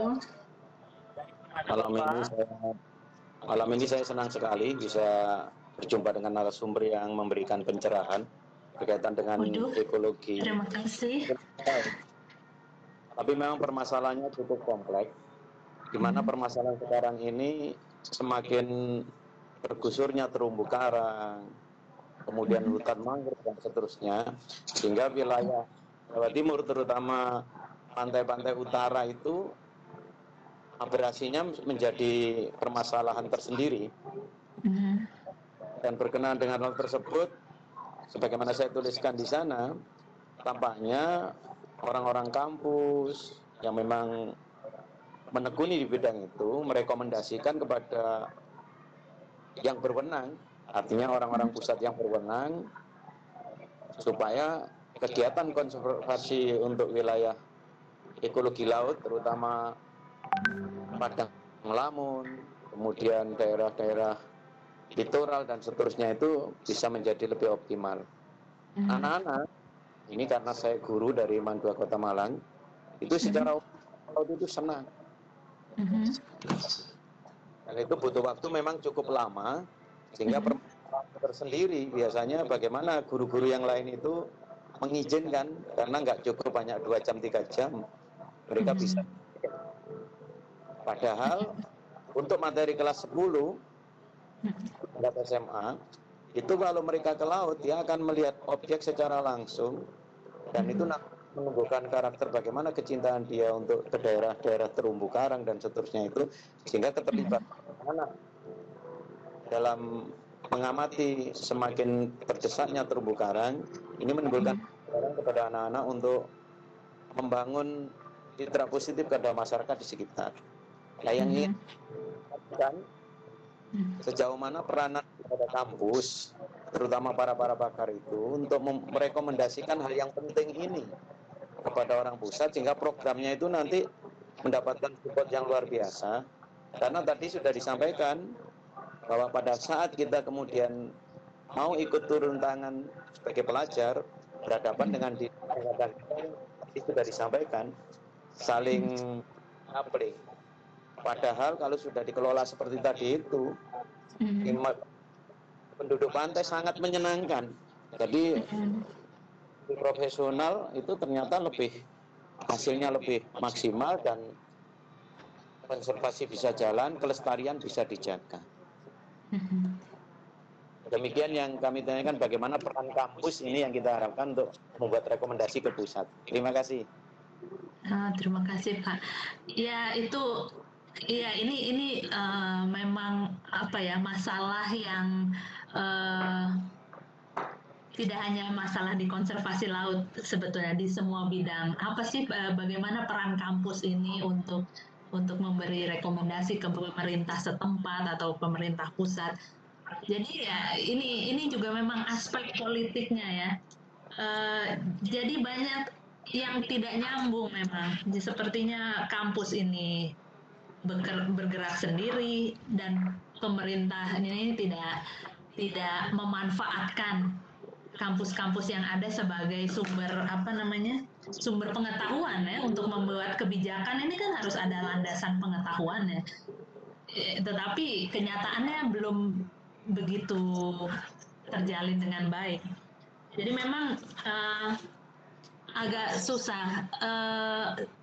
Tetapi bisa juga sebetulnya dari masyarakat itu meyakinkan Pemda setempat ya betapa pentingnya konservasi laut atau pendidikan tentang konservasi laut, sehingga Pemda ini memberi alokasi tertentu untuk kegiatan tersebut. Seperti waktu saya bekerja di Berau ya. Jadi saya tuh lebih suka bekerja langsung dengan kelompok-kelompok masyarakat, karena mereka yang setiap hari berhubungan dengan sumber daya tersebut, memang mereka hidupnya tergantung dengan sumber daya tersebut. Jadi setelah mereka mendapatkan banyak pelatihan ya, mereka jadi mulai semakin percaya diri bahwa ya memang perlu konservasi laut, itu perlu, bahwa mereka ini bisa berdaya untuk mengelola daerahnya gitu. Itu akhirnya ini kelompok masyarakat sendiri yang pergi ke dinas-dinas di Pemda-Pemda setempat, atau langsung bahkan audiensi langsung dengan bupati atau dengan sekretaris bupati ya, dengan pemerintah daerah. Mereka yang audiensi langsung, mereka yang presentasi sendiri, betapa mereka ingin mengelola daerahnya sendiri. Itu yang tadi saya cerita tentang Danau Labuan Cermin itu ada daerah hutan kan di sekelilingnya. Itu akhirnya dikonservasi melalui SK Pemda atau SK Bupati, karena ini permintaan masyarakat. Jadi kalau mungkin kita agak susah ya, mungkin kita bukan bagian dari kampus, tapi kita bagian dari masyarakat, dan mungkin kita bisa bersama-sama dengan orang-orang yang mempunyai pemikiran yang sama. Nah, ini bisa dimulai gitu ya, dan mulai memberdayakan diri bahwa oh ya, memang kalau ini dikonservasi ini bisa baik untuk kita, perekonomiannya lebih maju, juga lingkungan lestari. Nah, ini akhirnya yang dari bawah diangkat terus melalui diajukan ke Pemda setempat, dan ya itu bisa jadi kenyataan gitu.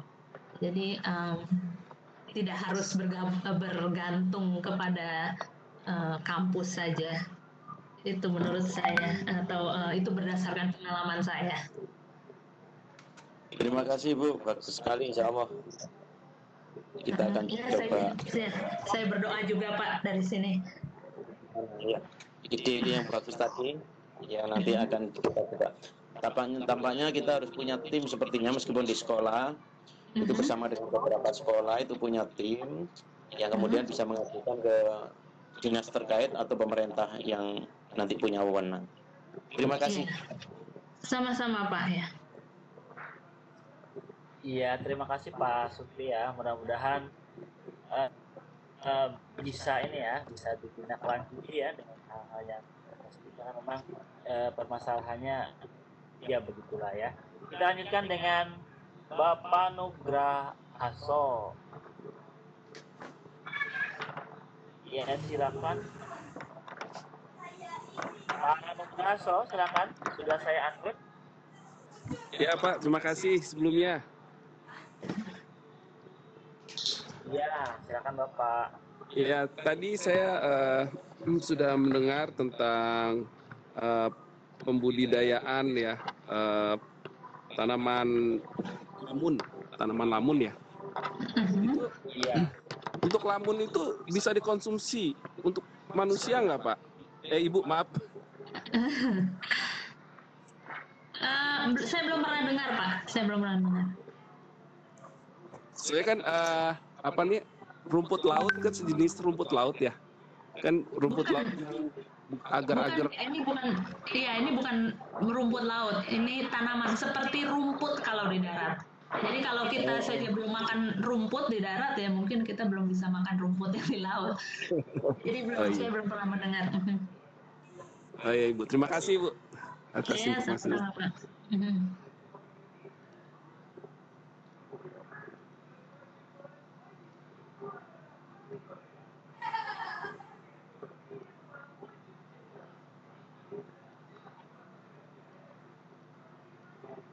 Baik, sepertinya waktu sudah menunjukkan pukul 20.45 ya. Sesi kita sampai halo. Ya. Ya, waktu perjumpaan kita akan berakhir pada pukul 21 WIB, Bu. Sekarang sudah pukul 20.44, tidak terasa ya. Dari pukul 19.21 sepertinya singkat sekali ya. Masih banyak penasaran nih dari attendant partisipan ya. Masih banyak pertanyaan di chat Bu, tapi karena kita dibatasi oleh waktu ya, mungkin kita akan bacakan ya sedikit kesimpulannya Bu. Poin-poin penting berkaitan dengan konservasi laut ya. Mungkin nanti butuh ada sesi konservasi lagi yang berikutnya, karena kelihatannya banyak peminat ini untuk materi ini karena jarang untuk disampaikan. Ya, sedikit kesimpulannya yaitu bahwa kewajiban kita manusia sebagai makhluk yang mulia untuk menjaga kelestarian alam, dalam hal ini adalah konservasi alam. Konservasi alam di laut dan makhluk hidup yang ada di dalamnya yang merupakan ciptaan Allah untuk terus dijaga. Kemudian alam yang begitu indah ini dipergunakan untuk kepentingan manusia dengan syarat penggunaannya secara bijaksana. Bisa bersahabat dengan alam, maka kita bisa memanfaatkannya secara bijaksana. Mungkin itu saja. Iya. Terima kasih kepada narasumber atas penjelasannya. Juga terima kasih kepada seluruh partisipan pada malam hari ini yang setia hingga akhir acara. Terima kasih kepada Bapak Ibu guru hebat atas perhatian dan waktunya menyimak acara kita hingga sampai akhir. Mudah-mudahan banyak manfaat yang kita bisa petik dari mempelajari biologi laut dan konservasinya. Silakan, saya mohon maaf apabila banyak kesalahan dalam tutur kata baik disengaja maupun tidak disengaja. Waktu saya Bunda, dipersilakan. Bunda, ini masih ada waktu sebenarnya ya. Lagi pula Bapak Ibu belum isi presensi.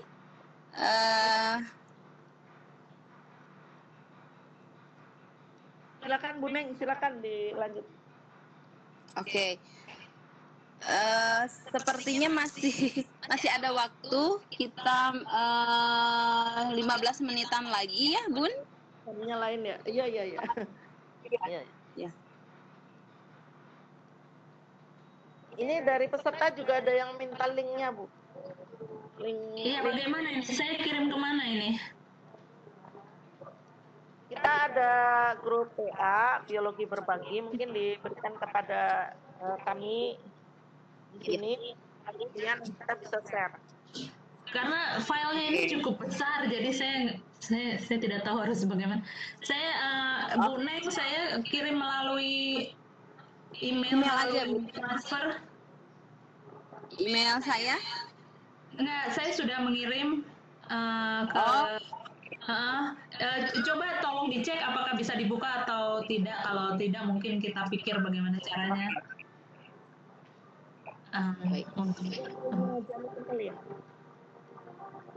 Bunda bisa disimpan di drive Bunda, kemudian nanti share link drive-nya aja, boleh tidak? Oh, di Google Drive? Iya. Oh, baiklah.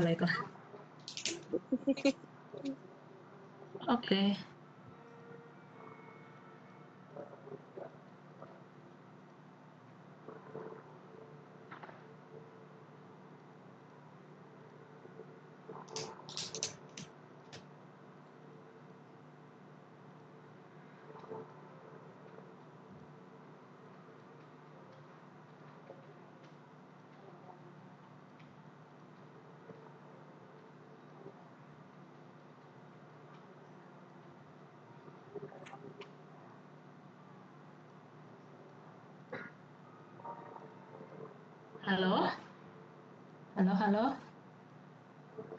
Halo. Ya. Iya, kok tiba-tiba sepi. Iya Ibu nih, di saya juga jaringannya kurang bagus, jadi terdengarnya itu sepintas-pintas. Tadi yang ngobrol ya tiba-tiba hilang dan sebagainya. Mungkin mudah-mudahan di tempat yang lain sinyalnya masih pada bagus. Ya kita lanjutkan Bapak Ibu ya. Soalnya nanti link absen akan kami berikan. Mohon maaf karena link absennya tampaknya ini mengalami masalah sehingga kami harus perbaiki dulu sebelum disebar ke sini ya, ke web. Ya kita punya Bu Titi.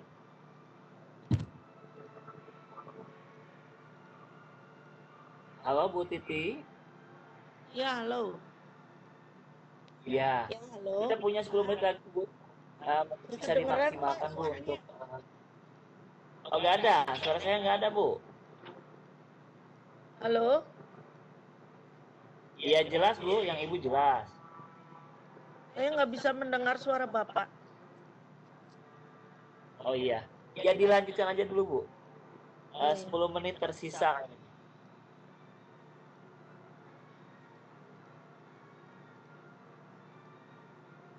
Ya silakan Ibu dilanjutkan.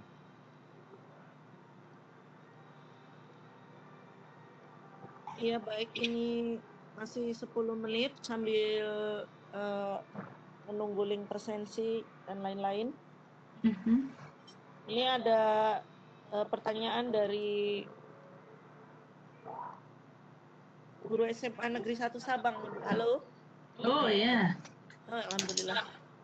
Beliau dari Pulau Sabang, ujung Indonesia ini ya. Di sana banyak biota laut, diantaranya ada invertebrata di laut, terutama di daerah Iboh dan Pulau Rubah. Kemudian praktikum siswa tidak mengetahui nama hewan, mungkin berkaitan dengan identifikasi, Bu. Langkah-langkah apa yang bisa membangkitkan rasa ingin tahu siswa terhadap konservasi laut? Oh, baiklah. Wah, senang sekali ya dapat pertanyaan dari Sabang. Saya pernah ke Sabang juga tahun 2000 berapa ya, 15 mungkin atau 2016. Ini sebagai yaitu salah satu kegiatan setelah pasca tsunami, bagaimana kondisi-kondisi mangrove dan terumbu karang di sana. Iya, terima kasih pertanyaannya Ibu, dan jadi kalau saran saya ini di Unsia itu kan ada biologi, jurusan biologi atau fakultas biologi ya, saya lupa. Bisa mungkin kontak ke sana ya, dan mungkin bisa untuk sebagai awalnya kayak kunjungan gitu ke jurusan biologi di Unsia. Mereka punya laboratorium yang bagus ya, punya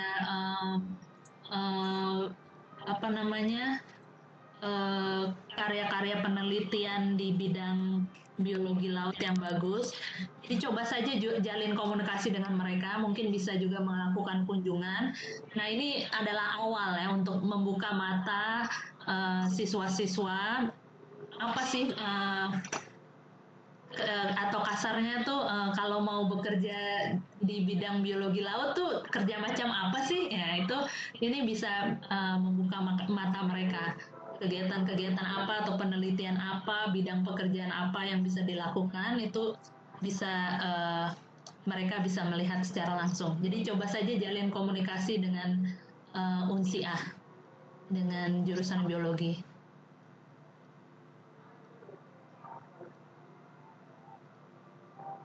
Tadi penjelasannya, silakan Bapak Ibu, link presensi sudah tersedia kalau mau mengisi link presensi tersebut. Baik, terima kasih penjelasannya. Ini ada lagi pertanyaan berkaitan dengan bagaimanakah karakteristik pesisir yang dapat ditumbuhi mangrove? Bagus sekali.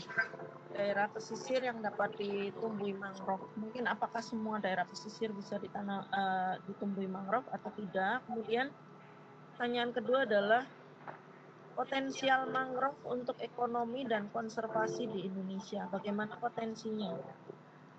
Itu saja, Bu. Halo? Iya. Bentar. Ya, jadi ini pertanyaan bagus sekali ya, karakteristik yang seperti apa sih yang potensial untuk mangrove. Jadi memang yang substratnya itu ya antara pasir, lumpur gitu ya, atau gambut. Nah, jadi memang tidak bisa di pasisir yang berbatu, itu memang tidak bisa. Jadi lebih ke substrat yang apa itu namanya, tidak terlalu padat gitu ya. Itu dan juga apa lagi ya, dan tentunya masih terkena pasang dan surut, itu yang paling utama. Dan kalau untuk potensinya, potensi ekonomi itu seperti yang ada di presentasi saya. Jadi bahkan dengan mengkonservasi mangrove gitu ya, membuat semacam taman wisata atau tempat wisata, itu bisa meningkatkan perekonomian. perekonomian untuk masyarakat lokal. Ya, jadi pengunjung yang datang itu tidak hanya untuk melihat mangrove kan, biasanya pasti ingin melihat daerah sekitar juga. Nah, ini yang bisa dimanfaatkan oleh masyarakat sekitar, dan tentunya juga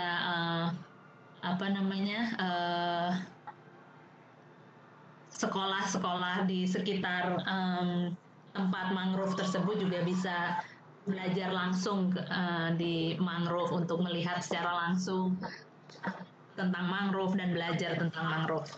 Ya, itu saja jawaban saya. Ya, gimana nih? Tinggal 5 menit lagi. Mungkin ada Ya.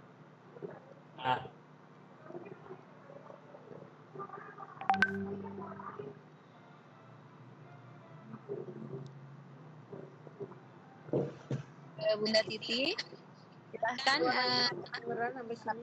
menit lagi bisa closing statement dari ini ya Pak Henda ya, bisa closing statement dari pemateri kita malam ini. Bapak Ibu yang mengisi presensi silahkan, sudah saya bagi.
Ternyata Bunda Tuti Hana ada.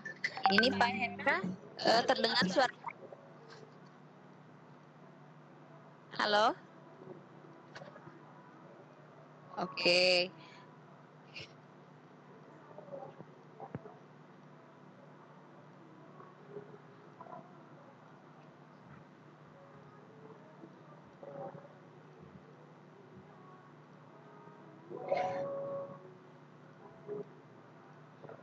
Bunda Asti.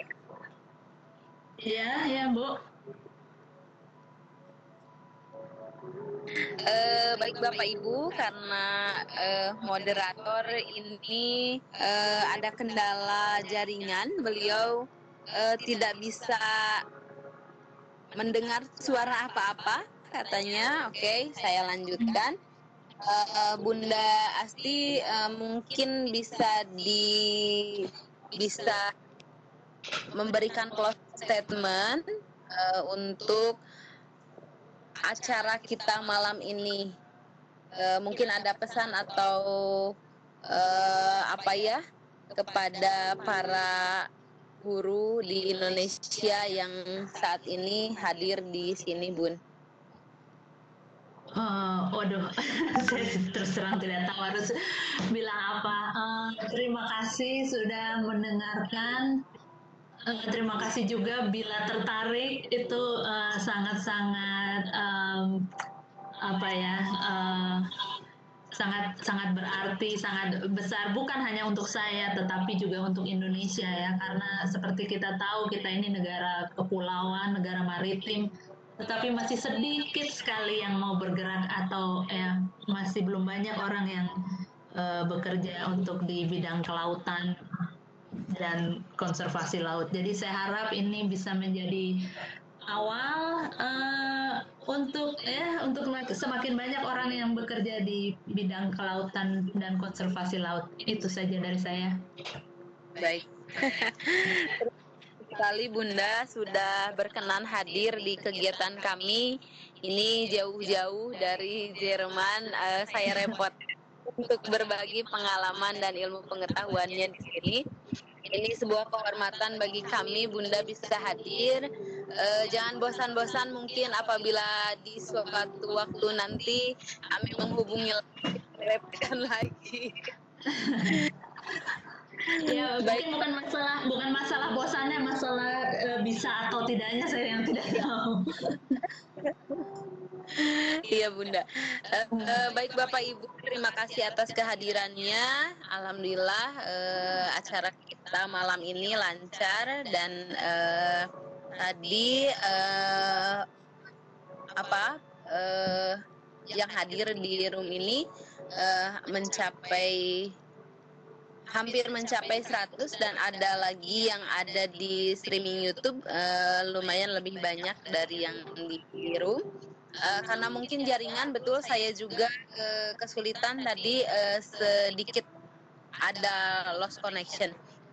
Bapak Ibu, terima kasih atas kehadirannya. Jangan bosan-bosan untuk tetap mengikuti kegiatan-kegiatan kami. Insya Allah mudah-mudahan ini semua bisa bermanfaat untuk kita semua, bukan hanya untuk kita pribadi mungkin, tapi tadi kata Bunda Asti, untuk negara kita, bukan hanya dalam bidang kelautan tapi juga dalam bidang pendidikan. Semoga pendidikan di Indonesia bisa lebih maju lagi.